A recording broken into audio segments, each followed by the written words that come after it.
Bonjour, vous écoutez l'épisode 118 de la saison 2 du podcast Revue et corrigée. Cet épisode est tiré d'un billet du blog publié le 20 juin 2021 et s'intitule « Idées diverses ». C'est un peu le bazar dans ma tête. Il ne me reste plus que quelques épisodes avant la pause estivale et j'ai plein de sujets en tête. Pas que pour les partager avec vous d'ailleurs, mais quand même une bonne partie. J'ai eu à peine le temps d'écrire que les gens faisaient n'importe quoi et portaient mal leur masque dans la rue qu'il est obsolète, le masque. Saut 3e confinement, le masque. À la luche, le couvre-feu, comme ils disent en Belgique. Enfin, peut-être pas. C'est Cher et Tendre qui dit cela, mais c'est peut-être un truc de prof de tennis et pas un truc de Belge, en fait. Enfin bref, c'est encore plus la fête, et sans même attendre ce soir, date officielle du retour aux nuits blanches autorisées. Petit Dom a du mal à sortir sans masque. D'abord, il a raison. On doit quand même le porter dans le tram, le bus, les magasins et les rues piétonnes de l'hypercentre de Bordeaux. Et je crois que pour lui, c'est devenu une habitude. Après tout, il a vécu moins de 9 ans sans masque. Comparé à mes 47, c'est autre chose. 10% de sa vie avec masque, comme l'écrivait sur Twitter une copine qui a un enfant du même âge et qui se reconnaîtra. Je n'avais pas percuté avant qu'elle ne le formule comme ça. Je pense qu'on ne devrait pas se réjouir trop vite sur la fin des masques. Encore une fois, on en a pas mal besoin dans pas mal de circonstances intérieures, et surtout, il ne faudrait pas s'imaginer que la situation va rester identique. Le virus a muté, mute, et mutera encore. Surtout si on n'arrive pas à augmenter la proportion de vaccinés. Les Français m'étonneront toujours. On n'avait pas de masque, ils râlaient.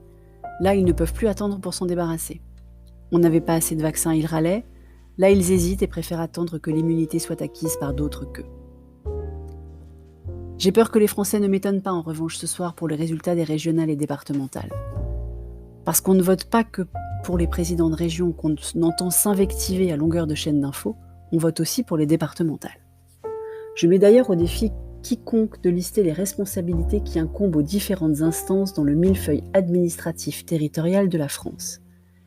Parce que si vous pensez agir sécurité avec votre vote du jour, repassez. J'ai d'ailleurs trouvé une super infographie du Figaro, pourtant je ne lis pas le Figaro, qui liste les responsabilités de ceux qu'on élira donc aujourd'hui et dimanche prochain. Avec la répartition des compétences dans l'éducation, la culture, l'infrastructure et transport, l'environnement, le logement, l'économie, le social et la sécurité. Donc les régions n'ont aucune responsabilité et les départements, la prévention de la délinquance, incendie et sécurité uniquement. Je te mets le lien vers l'infographie dans les notes d'épisode. Enfin bref, je pense que dans tous les cas, le chiffre le plus discuté ce soir sera celui de l'abstention, quoi qu'il arrive dans les régions, et les départements donc. Un des sujets qui me travaille beaucoup aussi en ce moment, et ça n'a rien à voir, c'est notre dépendance à la tech. Ce n'est pas Vivatech qui vient de se terminer qui m'y a fait penser. C'est ma dernière location de voiture. La semaine passée, j'ai loué pour la première fois une Honda E. D'ailleurs, je ne sais pas si on dit une Honda I, mais enfin c'est la lettre E. Et j'ai mis quelques instants à comprendre pourquoi je trouvais l'intérieur différent. Si vous n'êtes jamais monté dans une Honda E, sachez qu'il n'y a aucun miroir. Les rétros extérieurs ont été remplacés par des caméras qui diffusent sur des écrans de taille de rétro mais à l'intérieur de la voiture. Le rétro central est lui-même un écran qui diffuse la caméra arrière. Il y a d'ailleurs tellement de caméras tout autour de la voiture qu'on a l'impression quand on recule d'être filmé du dessus, ce qui est bien évidemment impossible.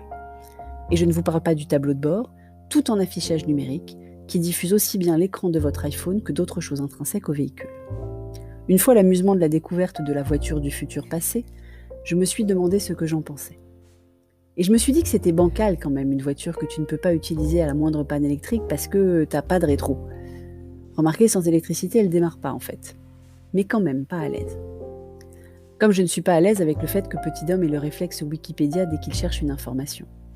On l'oblige bien à aller chercher les mots dans le dictionnaire quand même, histoire qu'il ait quelquefois des gros livres en papier dans les mains, qu'il utilise l'ordre alphabétique et qu'il fasse un effort. Mais je dois bien admettre que ça fait un bail qu'on n'a plus d'encyclopédie à la maison. Voilà où j'en suis. À me dire que Ravage n'est pas si impossible que cela, si on ne vit pas la mort blanche ou Station Eleven avant. Ça aide pas d'être fan de livres d'anticipation en pleine pandémie en fait. Je vous avais prévenu, cet épisode est un peu décousu comme mes pensées du jour. Mais allez voter quand même. Merci de m'avoir écouté Si vous appréciez ce podcast, vous pouvez me remercier en passant sur mon lien Buy Me a Coffee dans les notes d'épisode. Si vous êtes sur Apple, surtout laissez un commentaire avec vos 5 étoiles. Et sur toutes les plateformes de balado-diffusion, abonnez-vous et partagez. À bientôt.